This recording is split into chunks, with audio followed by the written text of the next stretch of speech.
Singularity.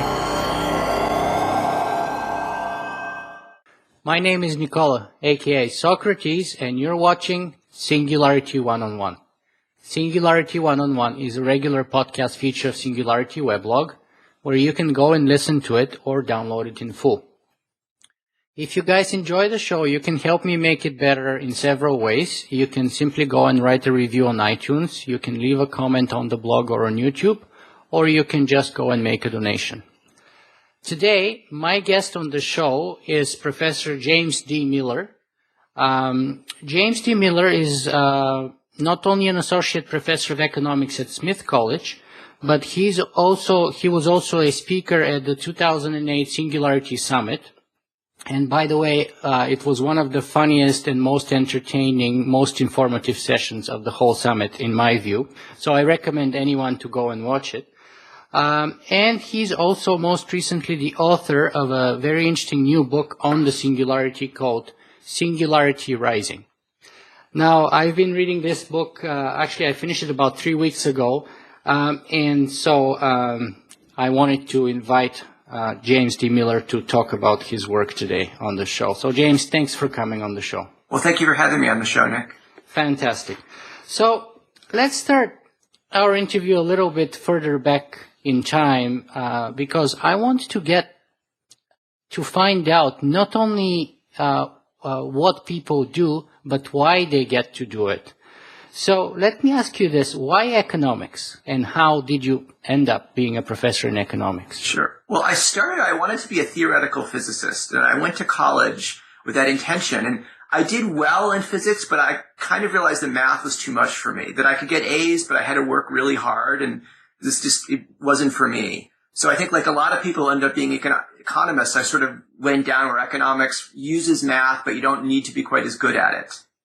And so I sort of I took microeconomics and I loved it, and I realized it was sort of the right level for me, and I just pursued that. That's very interesting. And then, okay, so you had love for physics, you weren't as brilliant in mathematics as you'd wanted to be, so you decided to do economics.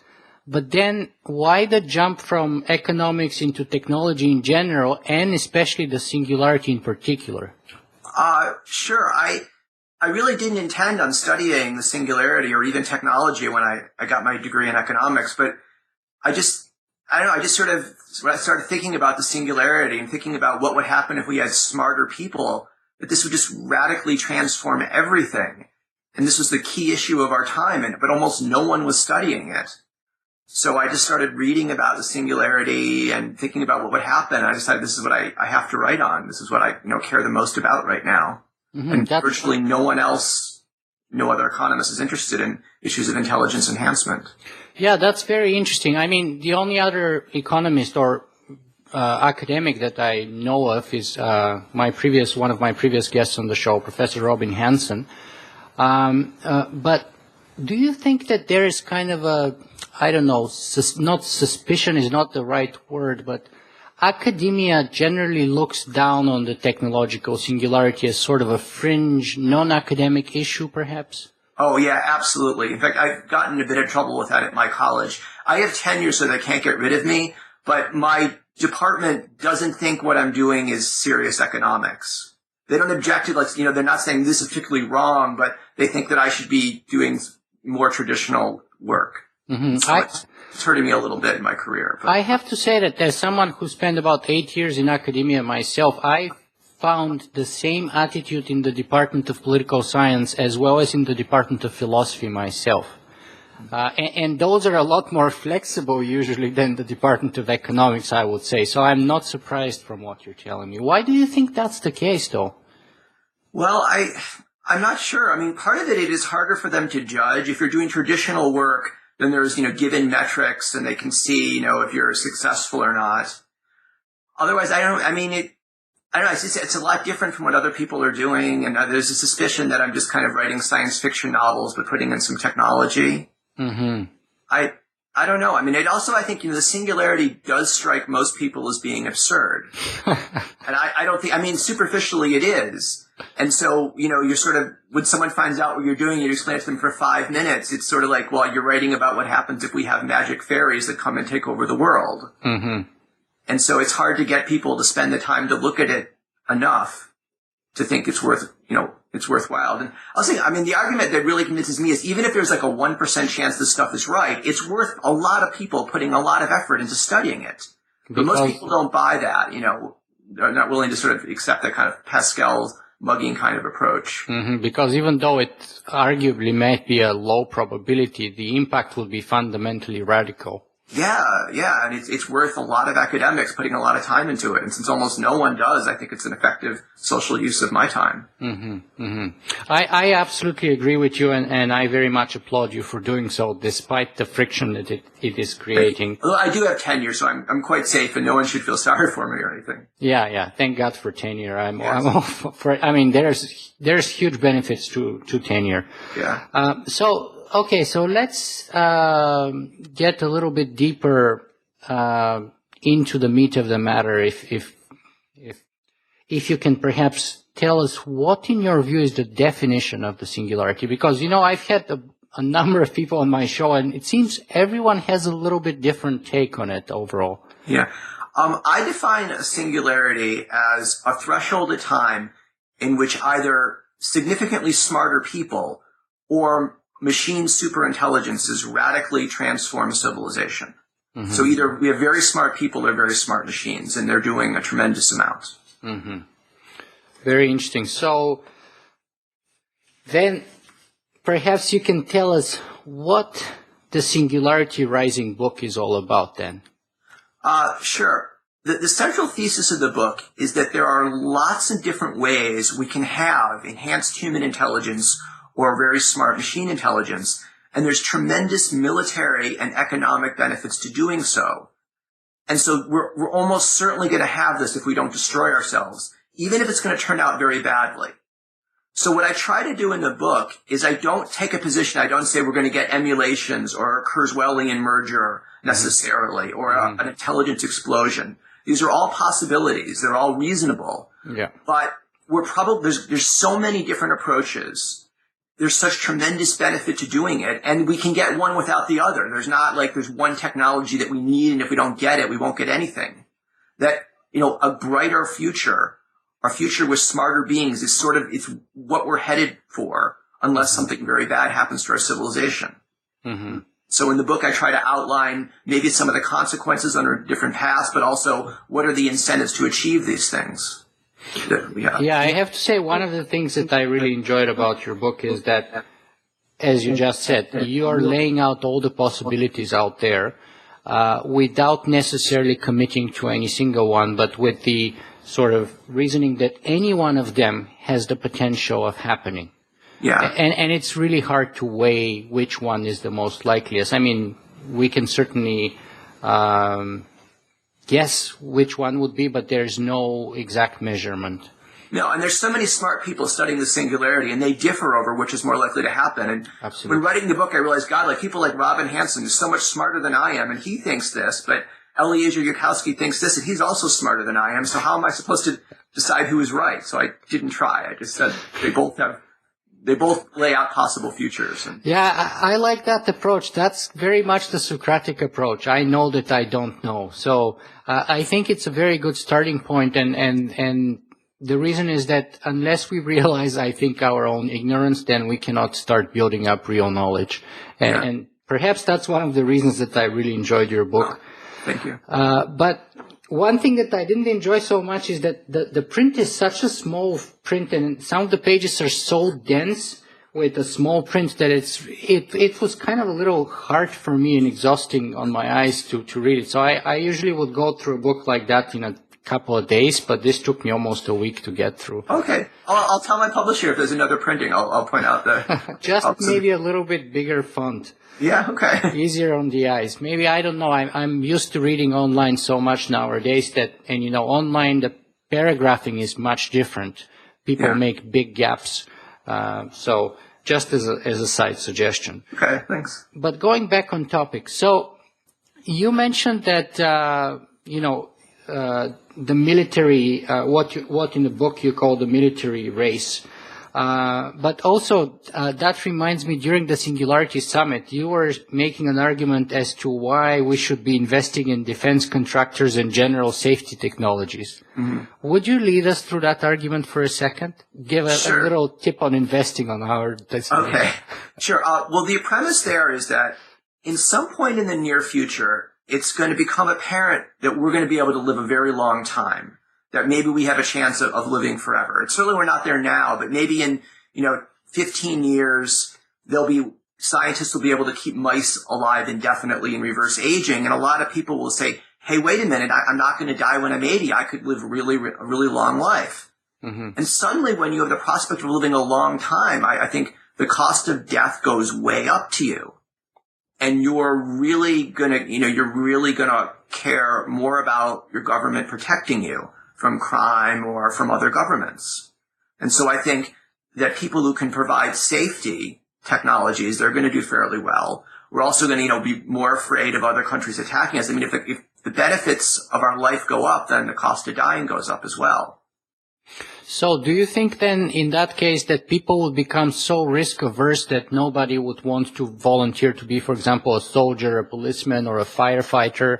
Because, if you die, you're dead forever. But not no one, but I think fewer people will. And I think the risk premium will go up. Mm-hmm. Right now, when economists look at wages in different professions, we see that, all else equal, a greater risk of death in a profession means people get paid more. Mm-hmm. And I think that's going to increase, which will, of course, create incentives for companies to create robots that can act in dangerous jobs, can act as firemen or, work agricultural equipment where there's a lot of danger. Mm-hmm. So I think there's definite role for that kind of technology. I see. And then what would be the sort of general economic implications, let's say, regardless of which way we get to the singularity? I mean, okay, maybe we should stop there. Does it matter which of the ways that you sort of describe in the book is the way that we end up taking towards the singularity? Yeah, it's going to matter a lot. The big way is savings. Let's imagine you've got a 30-year-old who's thinking of saving for retirement. That 30-year-old is saying, gee, I'm saving money, so maybe in 40 years I'll have a better life. Well, what if you expect between now and 40 years there's probably going to be a singularity? By some pass, if there's an intelligence explosion, probably your savings won't have any value because either the AI won't be friendly and it'll kill you, and so what if you save money? Or it'll bring some kind of weird utopia where money doesn't have value. Mm-hmm. So this is sort of the Singularity Institute view, I don't think there's a value of saving. Under Robin Hanson's view, where we have an emulation economy, he sees that interest rates will go up, so actually there's a greater value of savings because there'll be companies will be able to make tremendous investments, and also you won't be able to earn money off of working because there'll be these cheap emulations that'll compete with you. Mm-hmm. So if we get a Hanson's view of the singularity, you want to save a lot. You get sort of the Singularity Institute's view, you don't want to save. Ray Kurzweil's view is sort of in between, where his view is where you merge with machines. And there we're all probably going to be able to earn a lot of money. So it would be okay to have savings, but it wouldn't be that bad to reach the age of 70 and not have any savings if we have a Kurzweilian merger and we're super intelligent and healthy. Mm-hmm. So, how much, and unfortunately, let's imagine a lot of people expect there to be a singularity where having saved money won't help.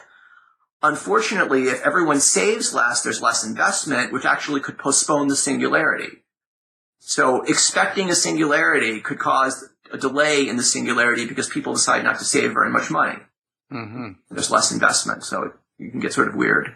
I see. But then on the other hand, you need to have a certain degree of consumption in order to pay for all that technology too, right? Yeah, you do need some consumption. But if everyone thought, gee, in 40 years, I'll either be dead or I'll live in a society where money has no value, mm-hmm. a lot of people would save less. And I think we'd go to the point where consumption would be too high from the view of maximizing innovation. Mm-hmm. Or we'd get less innovation than we do now. I see. You've mentioned there Professor Robin Hanson, and one of the differences between your book and his book draft was that he foresees increasing huge rise in social disparities and inequality, Whereas in your book, you're actually seeing inequality falling. Yeah. How is that possible? And if you accept his argument, and where are the differences? Well, I think if Robin is right about there being emulations, and that's the dominant form of intelligence enhancements, then he is right.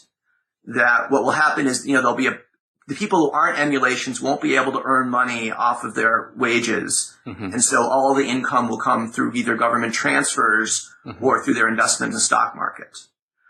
But I'm not certain, Robin, but I think we also, if the way we approach a singularity is that we get smarter people, and let's say we have Ray Kurzweil's approach where we merge with machines, I think we're likely to have technologies that have low marginal cost, where it might cost, $50 billion to develop a brain implant. And at first only really rich people will have it, but most of that cost will be the research and development and the safety tests. And then once we have it, it'll be relatively cheap. Mm-hmm. And most middle-class Americans will be able to afford it. And then eventually we'll get to the point where someone like Bill Gates could pay for 1 billion poor people to have it too. Mm-hmm. So it'll I think the technologies are likely to follow the path of cell phones, where there are peasants in Bangladesh who have cell phones, and they don't even have them through charity. They have them because they can afford it. Mm-hmm. I also think through other intelligence enhancement technologies, we're likely to have the U.S. government provide them for free to poor Americans, because I think liberals will want that for the quality of outcome, but conservatives will too, because there's a lot of social pathologies that go along with not being very bright. And there'll be a lot of conservatives who say, I'm willing to spend the $20,000 to give this kid this intelligence enhancement technology because he'll be less likely to mug me or be on welfare. Mm-hmm. So I think there'll be a broad American coalition. And we look at, our government spends tremendous amount on education for poor people. Yeah. And so if there's proof that these technologies would work. So I also, if you look at eugenics technologies, which I think there's a decent chance it might turn out that it becomes possible for parents to create kids that are going to have much higher IQs than anyone does now. Mm-hmm. At first, it will only be the rich who do that. But I think very quickly our government would subsidize that technology for everyone for the same reason that liberals would want a quality of outcome and conservatives are going to want poorer people who are smarter. So I think eventually for that kind of technologies, we will have more equality, mm-hmm. at least in the United States. Now, internationally, it's tougher to say. Mm-hmm. So just to clarify, to make sure I understand, you think that Robin Hanson's argument is a valid argument, but it's not necessarily a sound one, because if his premise is not correct, then his argument would fall apart. But if his premise is correct, then it will be valid. I think Hanson's laid out a very realistic path. I think he puts a greater probability on that path occurring than I would. Mm-hmm. I think his path, there's enough likelihood that his work is very important and should be read by anyone interested in the future. But I think there's a very good chance we'll have an intelligence explosion before we have an emulation economy, like he suggested. Mm-hmm. Do you think there might be a libertarian bias in that argument, in Hanson's argument, or is it just me misperceiving it? I don't know. I mean, I am somewhat of a libertarian myself, so I might be answering this with my own bias. That's okay. But I think if Robin's scenario comes to pass, I think there's going to be powerful forces that push us to libertarianism. I mean, you get libertarianism if you have a lot of rich people who can easily escape the political jurisdiction. Mm-hmm. So the thing about emulations is an emulation city could just move. So let's imagine we have an emulation city in the United States and our government says, oh wait, no, you guys, you gotta pay a lot of taxes, or we're gonna put all these regulations on you. I think that the emulations or the rich ones will say, fine, we're just gonna move offshore, or we'll go to Singapore.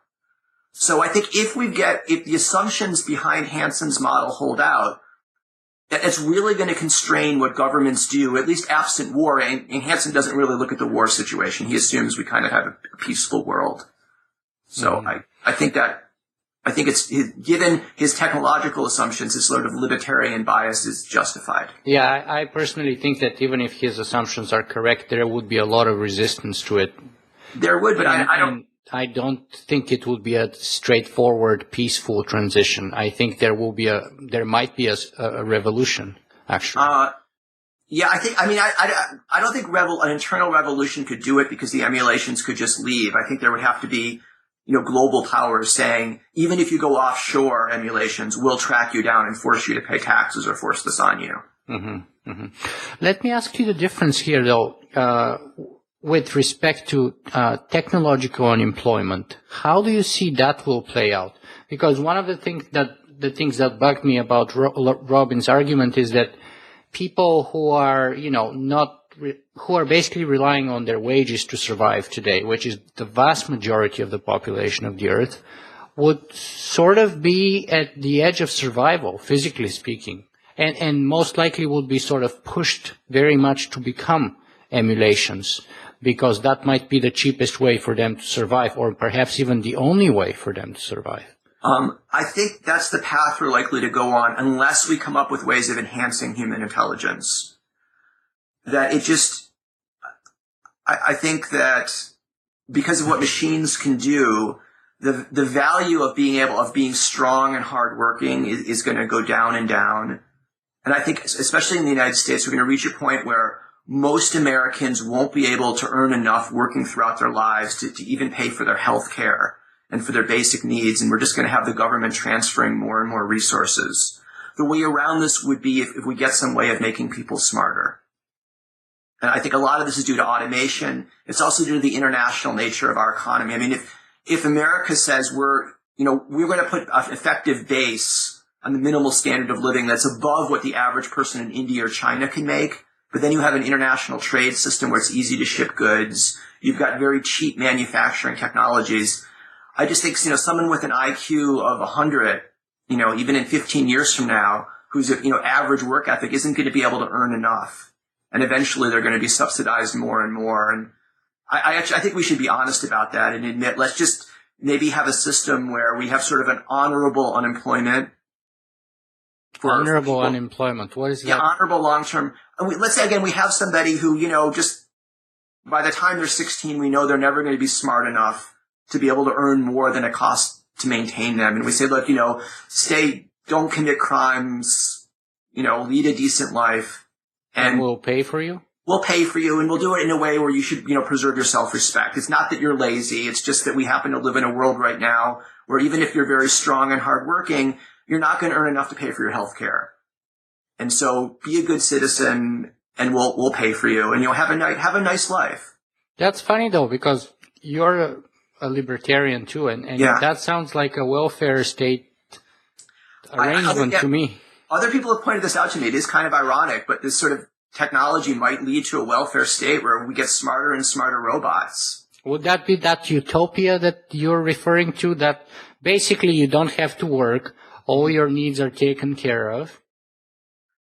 Yeah, I mean, the point of an economy is consumption. It's not work. I mean, we work to get stuff to consume. Mm-hmm. And if we can all live in a world where work is optional and you still can have a nice life, that is sort of it's not utopia, but it's pretty good.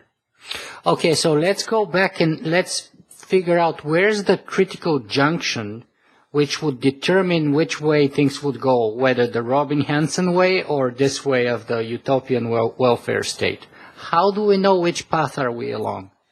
Well, I don't think Hanson's path is inconsistent with the utopian welfare state, as you think. Because under Hanson's path, you would make very little through wages, but I still think there could be a lot of government transfers. So what I think could happen under a Hanson's path is that we have emulations, and some are very rich, and let's say the government extracts 5% of what emulations do in taxes and wastes half of it, but transfers the other half to its citizens. Mm-hmm. There still could be enough wealth there where the average person in that society is much better off than the average American is now, or the average unemployed, biohuman. So as long as we can get government transfers, as long as that society is rich enough, there still could be enough wealth whereby sort of all the biohumans are better off. Now, under Hanson's view, we're still going to have a lot of poor emulations, and there's really no way around that. Mm-hmm. If it's very easy to make a copy of an emulation, then you'll do so if one can make a little bit of a surplus. So if it costs $1 to run an emulation, and you can make $1 and a penny through running it, then you'll run it, and it'll have very low substance wages. So I think there is no hope for the emulations to all be wealthy. That kind of goes, but the biohumans could be, because we don't produce very fast. Yeah, I actually like that idea, that the biohumans, and I think that's a big difference actually, because for me, one of the other requirements to make this happen is not only the fact that our society has to be rich enough that we can tax and sort of transfer that wealth, but there has to be the political will and the political consensus that there ought to be a more equitable society. I want to take issue. I don't think equity is important. It's more important for the absolute level of the poor. I mean, I would be quite happy in that sense. I mean, I didn't say it equity. Okay, I agree. Okay, because if we have hundreds of trillions of emulations producing, I don't mean communism. I mean like. Okay. Yeah. Yeah. I mean that you wouldn't be, as Robin put it, at the edge of survival, but in fact you would have that physical survival absolutely guaranteed for you. And what I like also is that you threw in the word honorable, which means that it wouldn't be, you wouldn't necessarily be looked down, and I think that in turn would create the possibility of people to spontaneously create intellectually, artistically, and in all kinds of other ways, because I would imagine, many people would end up being creative in all kinds of different ways when they're not occupied with work. Oh, no, I think you're right. I mean, you'd have people doing things like fantasy football leagues or web comics, or there would be a lot of work people would do that wouldn't be paid for, but people would form their own communities that would be enjoyable, or they'd form clans in World of Warcraft. Yeah, for sure, World of Warcraft, but some others would do art, painting, photography, you name computer, virtual worlds, anything. They'll write books, they'll make movies, anything which, they can't do now because they're working and they're worried about daily survival. Yeah, I think that would be a great world if that can't happen for the emulations, because there'll be too many of them. We won't be able to give all of them a high standard of living. It's very interesting because you accept much of Robin's argument, and yet you end up, in my view, very notably different in the end than he is. Okay. So let me ask you this then. Is it fair to say at the same time, after having said this, is it fair to say that you kind of fear the singularity? Because that's the kind of feeling I got after reading the book. I do fear it. I think if we go on Robin's approach, if we end up with an emulation economy, that's great. But I think, unfortunately, there's a very high chance we're going to have an intelligence explosion, whereby the first time someone creates a machine that's as smart as a human scientist, that machine figures out how to raise its own intelligence and explodes into something as above us in intelligence as we are from chimpanzees or even ants. And unfortunately, I think most likely the first superintelligence will extinguish the rest of our species, extinguish everyone and do things that we don't care about. For us to exist on Earth, there's only a very small number of conditions consistent with us to exist on Earth. So if we create a superintelligence that's capable of rearranging all of the molecules on Earth, there's only a tiny set of arrangements that creates a world that we can survive in, a world that we would value. So, a naive bet would be it probably will destroy us. We don't know what goals it will have, but for most possible goals, if you look at the space of all possible goals, for most of those goals, we don't exist. Also, if the laws of thermodynamics are correct, and they might not be, but, if they are, there's a limited amount of free energy in the universe. And so a machine superintelligence allowing me to be alive for a few more minutes, that means it has less free energy, and it means it'll have a shorter lifespan. It'll be a little bit worse at achieving whatever goals it cares about. So unless the machine superintelligence has friendliness towards me as a goal, it will be in its interest to kill me. And that's kind of scary. So, yeah, I've had a number of people on the show who have given us different chances of survival. So Michael Anisimov, I can't remember if he gave us 10 or 20%, but it was a very low percent, either 10 or 20% chances of survival. George Dvorsky, the first interview I did with him, gave us about 2%. So whereabouts do you stand on percentage? That's tough. I would say maybe 1 in 3. That's excluding things like, quantum immortality, and universe being infinite kind of thing. 33%. Yeah, but that's a rough guess. It's hard. For me, the reason I'm the most pessimistic is Fermi's paradox, that the fact that we haven't encountered intelligent life means it's really difficult to create, for star systems to give birth to civilizations that colonize the galaxy. And why is that difficult? And one answer might be, well, you end up destroying yourself within 1,000 years of discovering calculus. And if it's true that most civilizations destroy themselves around our level, then we're very common observers. Mm-hmm. In contrast, if it's, almost no one ever gets to our level of development, but once they do, then they'll colonize the galaxy, then we're really rare. And in general, if you're uncertain of your position in the universe, it's better to assume you're common. And unfortunately, if we're common, that we're probably doomed. Because, if things continue the way they are, we're going to be colonizing the universe fairly soon. Mm-hmm. George Dvorsky made pretty much the same argument stemming from the Fermi paradox, and his conclusion was 2% chance of survival. Yeah. But in your view, is there anything that we can do today to tip sort of the scale in our own favor? Yeah, there is. I think I'm studying what it would take to create friendly AI. I think that should be the most important project of our species right now, is what does it mean to be friendly, to reduce this to mathematics, to have really solid proofs of what it would take for software to create an AI that would be friendly towards us. Mm-hmm. So you're a big fan of the Singularity Institute, former Singularity Institute. What is it called now? Machine Intelligence Research Institute. Yeah, no, I am a big fan. I dedicated my book to them. Yes, so I saw. Yeah, I think what they're doing is really important. Other projects are raising human intelligence. I mean, if we were smarter, we'd be better at figuring out how to create smart AI. Mm-hmm. So I'm a big fan of doing research into the genetics of intelligence. I would like there to be super smart people who are working on this software. Mm-hmm. Now, I've interviewed Robert J. Sawyer. Mm-hmm.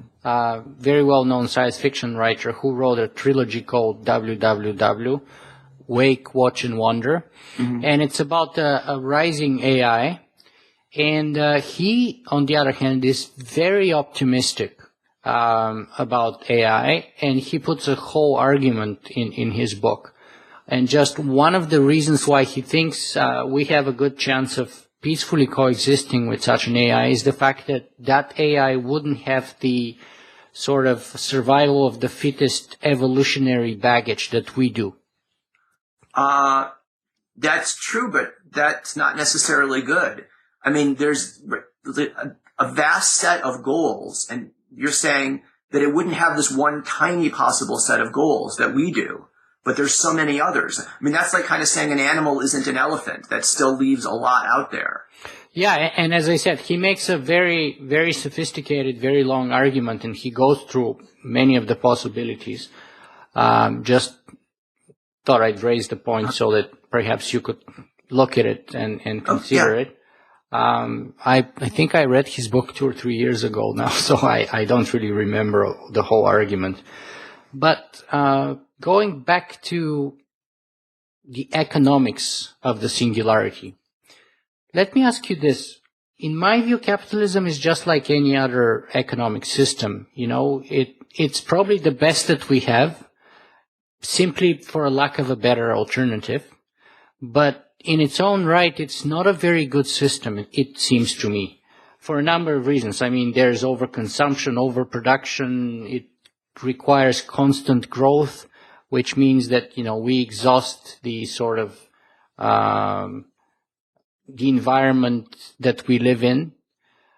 And is it fair to say that if a singularity happens, then chances are we are going to enter a different mode of production altogether, a different economic system, one that's not based on scarcity as capitalism is, but perhaps one that's based on abundance, especially if we live in a digital world?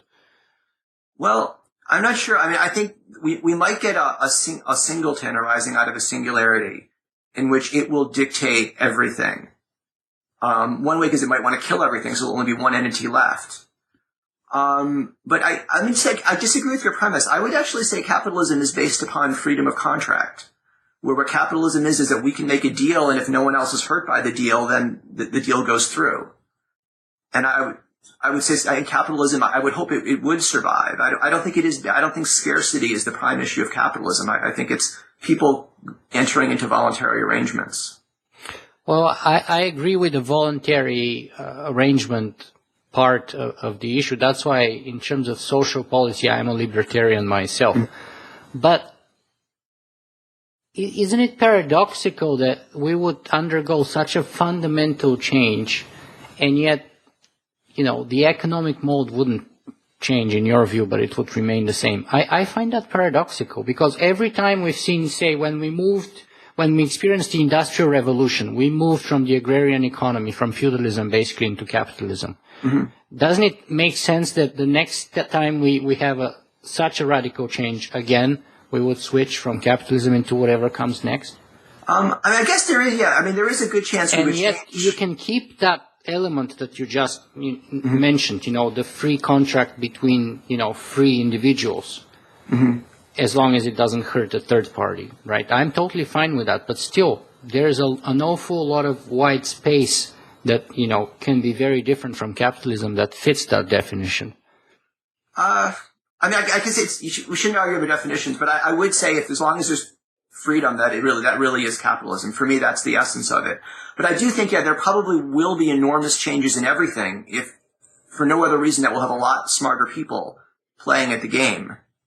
So it is likely that we'll have things that are very different. I don't know what that would be, other than to predict that we'll all be dead, which is, definitely not capitalism. Yeah. Okay, so let's see here. Is there anything else that we're missing in terms of the economic implications of the impending singularity? I think a big part of it is that competition is going to force political systems to promote it, or at least to stop it from not happening. That, people talk about, we're going to try to, if robots keep stealing more and more human jobs, governments will try to stop that from happening. But I don't think that's possible, because if one country tries to restrict automation, it will just be left behind. Other countries will embrace it. Yeah, and same with intelligence enhancements, the same with eugenics. Yeah. There's debate, should we allow parents to raise the IQ of their children through genetic manipulation? And the answer is we're going to have to. Because if we don't, imagine the U.S. restricts eugenic technologies, but China promotes it, China subsidizes it. Well, gosh, the average Chinese kid is a standard deviation smarter than the average American kid. That will destroy our economy, and it'll be so obvious, it'll be so bad, that the political system, I don't think our political system would be stupid enough to allow it. So I think economic competition is forcing us towards a singularity, even if we don't want to go there. Mm-hmm. I tend to agree very much with you. But personally speaking, do you take any steps to enhance yourself cognitively or otherwise? Yeah, I've actually been doing a huge amount. I do something called neurofeedback, where there's electrodes are hooked up to my head, and my EEG is being monitored, and then my brain gets rewarded for producing desired frequencies. So, for example, I have too many what's called slow waves being produced right this part of my brain, and so that I don't think as well because of that. And so I have a home trainer where I for maybe an hour a week or so, I'll watch a screen and I'll hear a pleasant beep and see a part of the picture being filled in every time my brain is doing what it's supposed to, is producing fewer slow waves. And so this has sort of made me a clearer thinker. I'm also, I'm on a paleo diet. I think that helps. I sometimes take some cognitive enhancing drugs, and I do exercise. So I do that game. I'm dual and back occasionally. Mm-hmm. Very interesting. Can you tell us the name of that technology or the product that you're using for brain enhancement, for the stimulation? It's called neurofeedback. Neurofeedback. Yeah, it's actually becoming more popular. I think it's something that almost everyone should do. Very interesting. I haven't heard of that before. I have to do my homework on it. I'm, by the way, experimenting right now with the paleo diet myself. So okay. I've been going through the different months the last few months and did vegan in January and then low fat. Now I'm doing paleo, so we'll see. And I'm doing cholesterol tests every month to see how that's going to impact things. James, I have to say I really appreciate this conversation with you today. And in closing, I want to ask you the last two traditional questions that I always ask. First is, where can people find more about you and your work? Where can they buy your book? Sure. Well, I have a website, SingularityRising.com. And my book is, of course, available on Amazon. And you can look up me on jamesdmiller.org. I have my resume is there and links to a lot of stuff I've done. Mm-hmm. Yeah. And I have to say, though, I enjoyed the book, and I really appreciate all the ideas that you mapped out, I think, very well. And I think it's worth reading, and I recommend it. But if there's a single message, perhaps, that you'd like to summarize either from the book or in general, and you would like our viewers and listeners to take away from this conversation with you today, what would you like that to be? Sure. Well, we're probably going to be entering a much smarter world, and you should think how you can prepare yourself for it. If you're very young, and you're mapping out your career, think, gee, how would I still have this career if machines are much better or much smarter at things than they are now? So one piece of advice, let's say you're thinking of learning Mandarin because you think Chinese is the language of the future. I'd argue that's a very bad career choice because we're almost certainly going to have translation programs that are extremely good in, a decade from now. So that would be a bad career move. Think how you can survive and think how you can thrive in a world with very smart machines, in a world where people are smarter than they are today. So give us a few ways. Are tenured professors going to be one way to survive in such a world? No, I am worried about that. Actually, I wrote an article for an education journal about how, you just get tenure. Don't think you'll have a secure job for life because it's, online technology might destroy the education market. So, be prepared to switch jobs. Oh, something else I should suggest. Everyone, I would urge you, if you believe in the singularity, you should sign up for cryonics like I have. I'm a member of Alcor. Mm-hmm. If the singularity brings a utopia in which you can live for millions of years, you really, really want to maximize your chance of making it towards then. So don't risk dying before the singularity. So if you can afford it, go sign up for cryonics just in case you're going to die, and miss out on this truly great universe that we could inherit. So your message is to basically do our best to prepare for the future. Yes. For a smart future where machines would be taking over most of the jobs that we're doing today. Yes. And make sure you want to survive until then. And you want to, be able to thrive and, have a chance of earning a lot of money if that's the kind of thing you care about. Mm-hmm. Well, James Miller, thank you very much for spending 45 minutes with us today. Well, thank you. I've enjoyed being on your program.